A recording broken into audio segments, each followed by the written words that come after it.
Hello everybody and welcome back to another video. Today we're going to be talking about all events that have been happening in the WSL for the past week or so. This is going to include any announced contract extensions or departures, any preseason fixtures that have been announced by some of the clubs, as well as an international competition in the US that will be featuring Chelsea, and lastly some good quality content as well as a documentary produced by some clubs that I think you guys should take a look at here on She Scores Bangers.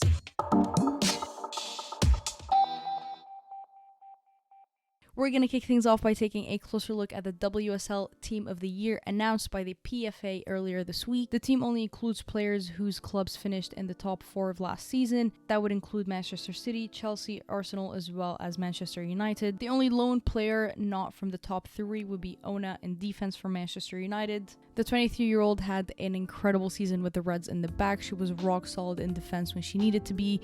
She was also very dynamic in building attacks, constantly involved in building possession in the midfield, taking a few shots on target when the opportunity presented itself. Her future with United is still a little bit unclear. She's getting a lot of offers from big clubs with huge amount of money being offered. One of the runner-ups being Barcelona. She obviously played in Spain before coming to England. She's Spanish. She was involved in the Barcelona youth system early on in her career. So Barcelona offering a big contract and trying to acquire her is not going to be a surprise, and I think they're really going to be pushing to either get her now or next season. Another Manchester United player that felt like should have fit in the team is Ella Toone. She had an outstanding season. She was involved in assists, goals. She's such a crucial key player in the United season, really, to get them that 4th spot. Her English teammate Beth Mead is surprisingly not on the squad. I think myself and a lot of fans are very confused as to how she didn't make it on the team. I think the only explanation for this was the PFA probably trying to balance out how many players came from each team, especially in the top 3. I think it probably would have been a little bit unfair if you had 4 Arsenal players and say 2 Chelsea players, considering Chelsea did win the league. And so who from the Arsenal players involved in this team would you replace for Beth Mead is probably a hard question. And another question that also presents itself is why Manuela Zinsberger is not involved in here, considering she was the Golden Glove winner. Her absence of this team is very similar to Kerr now making it into this team. She won the Player of the Season, she won a plethora of individual awards and obviously had to make it, and so did Zinsberger.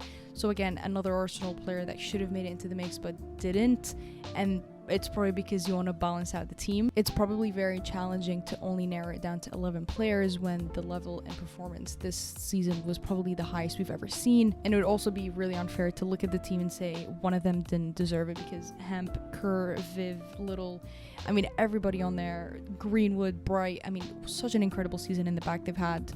You had to involve. Something they can start adding on to this team in the future is probably a substitution list or a bench that you can include some of those players that still deserve recognition for the great season that they had on that team. The main spotlight obviously would not be on the bench, but I still think it brings a little bit of justice to those players that did not make it into the starting 11, especially those who have had a breakout season. So maybe in the future, if we're able to see a bench list, that would be really good. Moving on to some of the contracts that have been announced, the biggest one so far, in my opinion, would be Khadija Buchanan to Chelsea from Lyon. Buchanan, in my eyes, is one of the best defenders in the game right now. She's almost like the dark horse of the squad, whatever squad she's in. She's won a mountain of trophies with Lyon, 5 of which have been Champions League. I don't think many players or defenders even can say that they've won 5 Champions League at the age of 26. On the international level, she is a really important key player for Canada, especially in the Olympics when they won the gold medal. If you follow the Canadian team closely, you really get to understand how important she is for the defense line in the back, how important she is for the distribution of the midfield when they are to drop backwards a little bit. I think the signing speaks volume to what Emma Hayes is trying to do. She shakes up the WSL once again. We've seen her do this multiple times before, when she brought Pernilla Harder into the WSL, when she brought Sam Kerr from the NWSL. So I think Emma Hayes is not an unfamiliar face to making big signings like this and really shaking up the other teams that are competing in the top 5 spots for sure. Another defender that Emma Hayes signed shortly before announcing Buchanan was Eva Perisic. I'm not sure if I'm pronouncing it correctly, as she's a French international. Defender is really versatile in that she can play in any position in the defense line, throw her in the fullbacks, any position in the middle, she does really well. She's been considered one of the rising stars in the French squad for some time now. She's also extremely hardworking on the field if you've ever seen her play. Now, I can't say I know exactly how the defense team is going to start looking like next year. You already have Bright, Eriksson, Jess Carter, as well as Annick Nguyen, who had an incredible season. Emma traditionally does come out with a 3 in the back, but I think with this, not only are you going to probably have to push 4 in the back, but also going to have a lot of rotation take place. Buchanan was liking a little bit of game time at the end of the Lyon season, and I think her move to the WSL was really heavily motivated by wanting to play a little bit more, and so I don't think she's going to be wanting to be benched. I mean, can you imagine pairing her up with Bright in the back? That duo is terrifying for any team to go up against. They're probably very set on the defenders list. They're going to have to start taking a closer look at the midfield. It's looking a little bit empty now. They've already had a few departures. They've already had a few players that are not going to be available in there, and so that department is definitely one to concentrate on. But other than that, I think Chelsea's making big moves. I think this also sends a message for the other clubs, especially Arsenal, I think, who have had really, really big promises for next season. It lets them know that they need to sign good top tier players ASAP, and maybe even send a little message to Chelsea. You know, start having those battles early on in the season before we even head out into the season. Another top 3 club who made a double signing is Manchester City.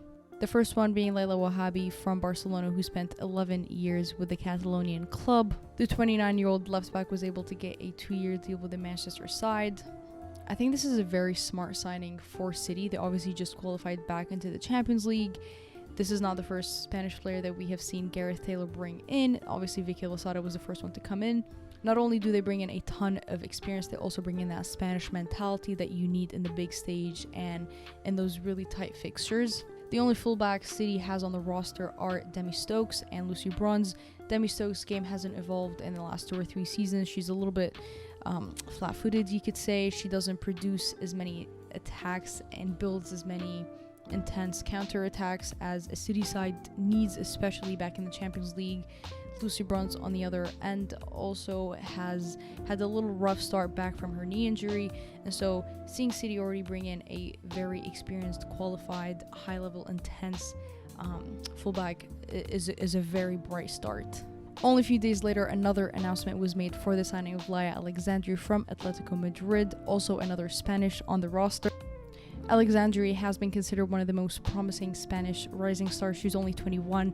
She's very, very explosive for a defender. She grew up in the Barcelona youth system. She has had a lot of opportunities to play with really great players, including Vicky Losada, who is also on the City team. City has needed and are currently doing that to reevaluate, reinvent that defense team of theirs. And she has that Spanish mentality that Gareth Taylor looks like he really wants in his team. Alexandru was not the first player City was able to get from Atletico Madrid, as 2 weeks ago they were able to sign Dania Castellanos, a Venezuelan 23-year-old. The young forward has been a star for Venezuela on the international scene, really helping them pull through a lot of the wins that they are able to get. She holds a lot of well-respectable stats in terms of providing goals as well as netting goals for Venezuela. She hasn't had an issue with converting those stats into club level, and I don't think she's going to have any trouble doing the same for City. Moving on to Mackenzie Arnold, the Australian goalkeeper for West Ham has been able to extend her contract until the summer of 2024. She helped West Ham last season get their highest ever points total in the WSL. She had some really outstanding performances against some of the big clubs. She was also able to get player of the match a few times.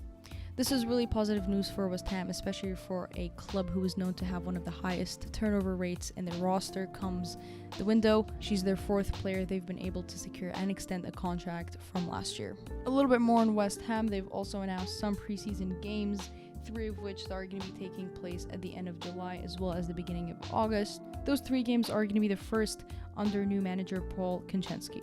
Another set of preseason fixtures that are going to be taking place in August is the Women's International Champions Cup in Portland, which Chelsea is going to be involved in. The games are going to be taking place from August 17th to 20th. The defending champions Portland Thorns were able to win this tournament last time around against Lyon by defeating them 1-0.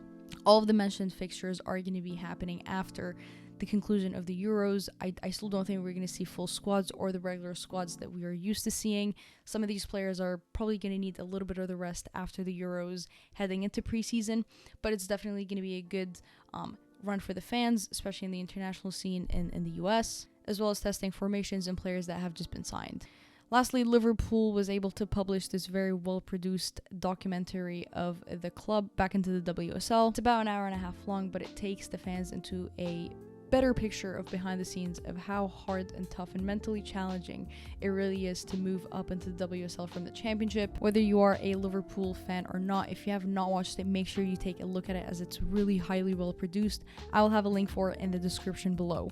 Moreover, DAZN was also able to release a 6-part series about the glory and the tough times experienced by Chelsea between 2019 and 2021, with a closer look about the Champions League, titled One Team, One Dream. It's really well documented. It takes you into the logistics of it. It shows a lot of how Emma Hayes is able to manage her team and really keep them at a constantly high quality of performance. This concludes all the important news and events that have taken place in the WSL for the past week. We also have another video coming up later on this week that's going to detail the England squad that is going to be announced on Wednesday, so keep an eye on that. The Euros are obviously kicking up very, very soon. There's a few friendlies coming up for preparation in that. We're going to keep you updated on all the news for the Euros. We also have all the squad announcements on our Twitter page at SheScoresBangers. Thank you so much for joining us on today's video. Make sure you subscribe to stay updated and to continue enjoying the beautiful game. I will see you later.